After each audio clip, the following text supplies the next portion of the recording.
नमस्कार, मैं स्वतंत्र कुमार और आप सभी का स्वागत करता हूं आपके अपने चैनल शॉर्ट हैंड टीम पर। तो दोस्तों, आज के इस वीडियो में दैनिक जागरण के संपादकीय से 455 शब्दों के डिक्टेशन को हम लोग लेने वाले हैं। इसे हम दो अलग अलग स्पीड में लेंगे। पहली बार में 80 की स्पीड में, तो दूसरी और आखिरी बार में इसी डिक्टेशन को हम लोग 90 की स्पीड में लेने वाले हैं। अगर आपको इस डिक्टेशन के पीडीएफ की ज़रूरत है या इसमें आए हुए महत्वपूर्ण शब्दों के आउटलाइंस को जानना चाहते हैं तो आप हमारे टेलीग्राम ग्रुप को ज्वाइन कर सकते हैं। लिंक इसी वीडियो के ठीक नीचे डिस्क्रिप्शन बॉक्स में आपको मिल जाएगा। तो 80 की स्पीड में आपका डिक्टेशन स्टार्ट होगा। 5 सेकेंड के बाद, तब तक के लिए आप रेडी रहें।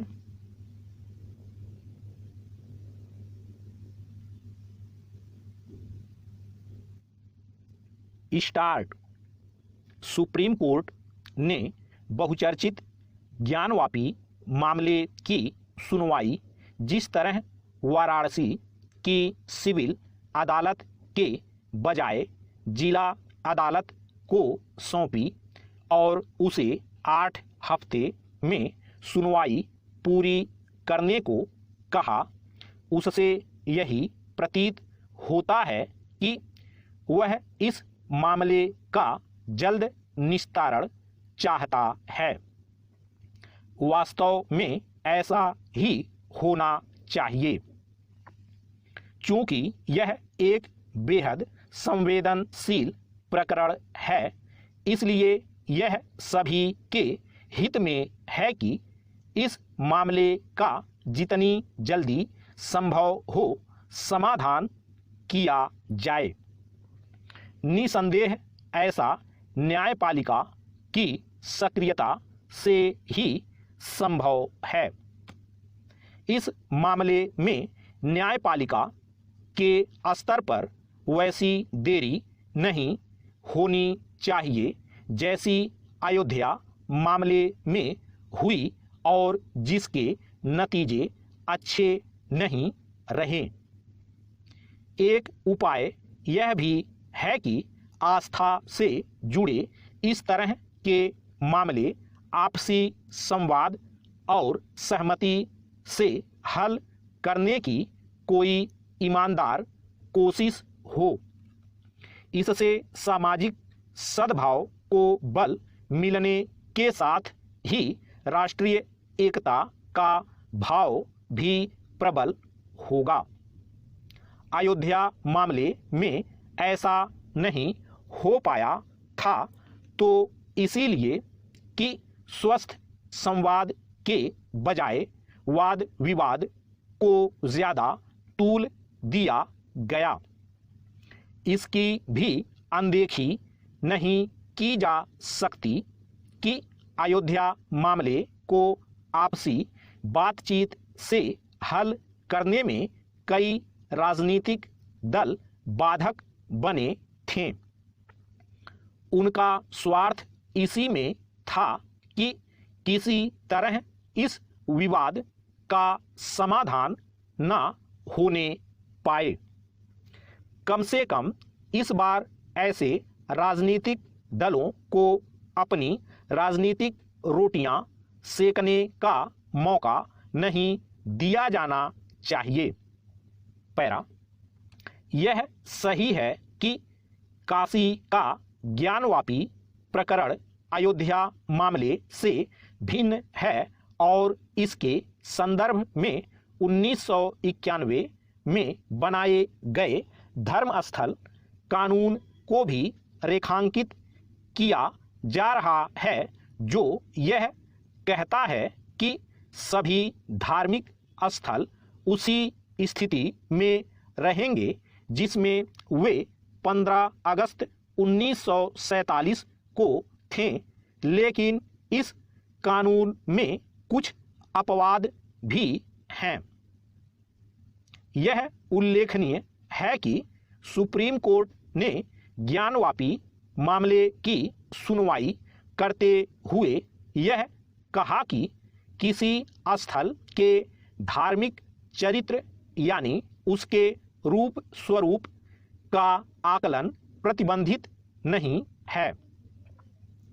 इससे यही स्पष्ट होता है कि सुप्रीम कोर्ट ने वाराणसी की सिविल अदालत के उस फैसले को सही पाया जिसमें उसने ज्ञानवापी परिसर के सर्वेक्षण का आदेश दिया था। यह भी महत्वपूर्ण है कि इलाहाबाद उच्च न्यायालय ने इस आदेश पर रोक लगाने की कोई जरूरत नहीं समझी और वह भी तब जब उसके समक्ष धर्मस्थल कानून का संदर्भ दिया गया था। अब जब सुप्रीम कोर्ट ने यह स्पष्ट कर दिया है कि धर्मस्थल कानून किसी स्थान के धार्मिक चरित्र के आकलन पर पाबंदी नहीं लगाता, तब फिर सवाल यह है कि यदि ज्ञानवापी परिसर अथवा इसी प्रकार के अन्य धार्मिक स्थलों का सर्वेक्षण ऐसे किसी नतीजे पर ले जाता है कि वह वैसा नहीं जैसा दावा किया जा रहा है, तो क्या उसकी अनदेखी कर दी जाएगी? वास्तव में यह वह जरूरी सवाल है जिसका जवाब सामने आना ही चाहिए। स्टॉप। दोस्तों, इसी डिक्टेशन को दूसरी बार में हम लोग 90 की स्पीड में लेंगे और आपका समय स्टार्ट होगा 5 सेकंड के बाद। तब तक के लिए आप रेडी रहें।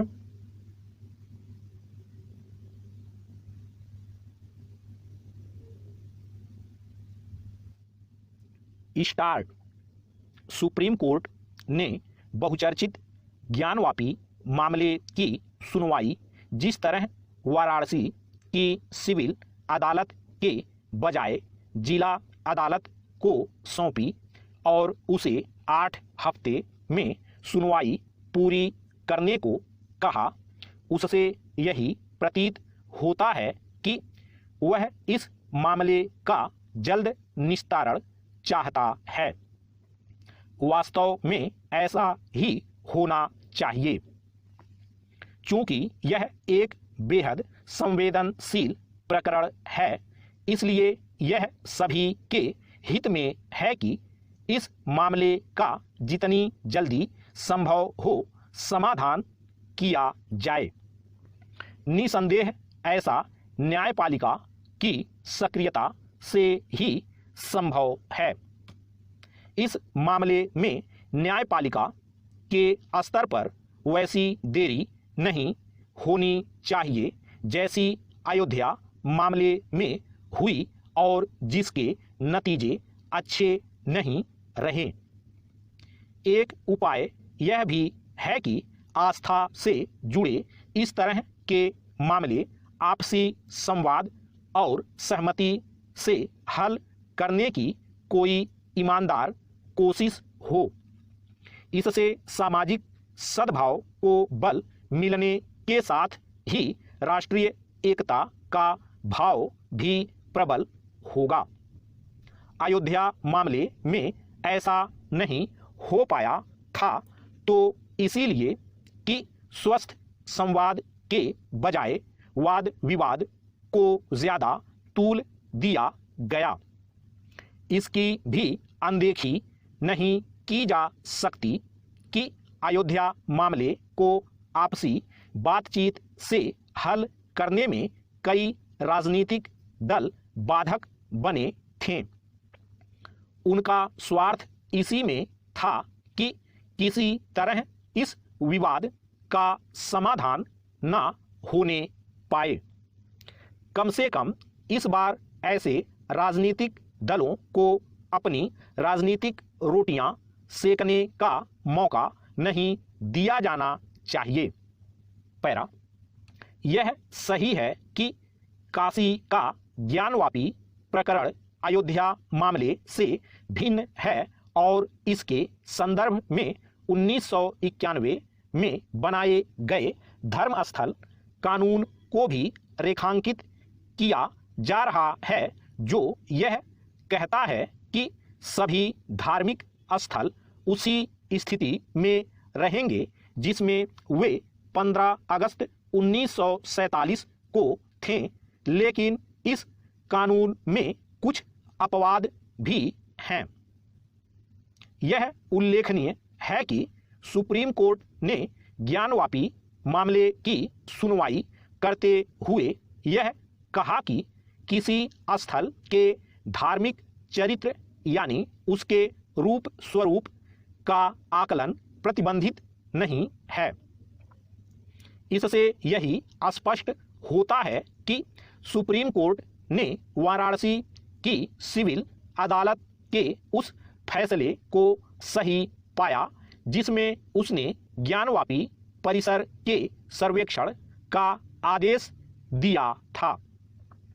यह भी महत्वपूर्ण है कि इलाहाबाद उच्च न्यायालय ने इस आदेश पर रोक लगाने की कोई जरूरत नहीं समझी और वह भी तब जब उसके समक्ष धर्मस्थल कानून का संदर्भ दिया गया था।